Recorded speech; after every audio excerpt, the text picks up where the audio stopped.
En proclamant les promesses de Dieu, nous possédons la force pour aller de l'avant.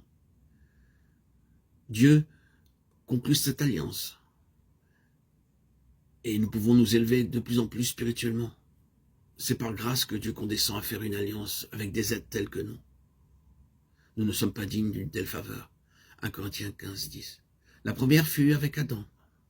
La seconde avec Noé. La troisième avec Abraham. La quatrième avec Moïse. La cinquième avec David. Dieu montra à David le modèle de sa maison. Le Seigneur Jésus-Christ construit la véritable maison de Dieu et la participation à la construction de sa maison fait de nous des vainqueurs. David fit le vœu dans le psaume 132, 4, 5 de ne pas prendre de repos jusqu'à ce qu'il ait trouvé une habitation pour Dieu. Dans 2 Samuel 7, 12, 13, en premier lieu, David pensait que Dieu désirait qu'il soit un roi meilleur que Saül. Plus tard, il découvrit que Dieu avait un plan plus vaste pour lui. Dans 1 Chronique 28, 19, le plan du temple fut donné à David après qu'il fut complètement libéré de la sagesse humaine. Ce que nous appelons connaissance, Dieu l'appelle Baal. Un jour, dans 1 Chronique 13, il organise un grand défilé militaire pour amener l'arche de Dieu à Jérusalem. Mais il ne consulta pas Dieu pour lui demander son plan. Ils transportèrent l'arche sur un char neuf, ce qui n'était pas la bonne manière de faire. Quand ils arrivèrent à l'ère de battage, Dieu sépara la balle. Dans Nombre 7, 9, Dieu avait ordonné que les choses du sanctuaire soient portées sur les épaules des sacrificateurs. Combien de serviteurs de Dieu comptent sur l'intelligence humaine pour faire l'œuvre de Dieu et non pas sur l'ordre de Dieu? Dans la Chronique 15, 11, 13, David se repentit et confessa qu'il n'avait rien fait pour trouver tout d'abord la pensée de Dieu. Nous ne pouvons jamais changer le plan de Dieu ou lui substituer la sagesse humaine, le zèle ou la sincérité.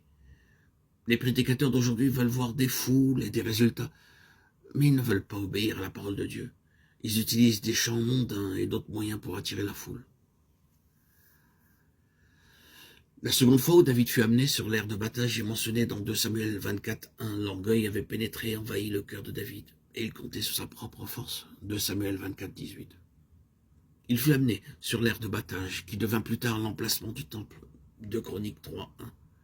Comme Dieu l'avait prévu, nous sommes des pierres vivantes dans la véritable maison de Dieu.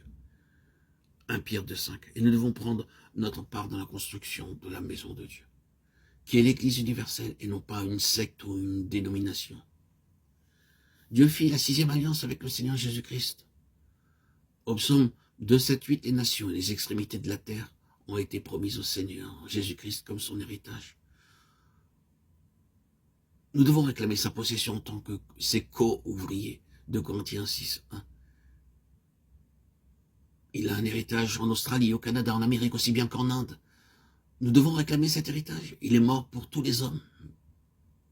Mais le diable les garde sous sa coupe. Ces âmes doivent être délivrées, libérées.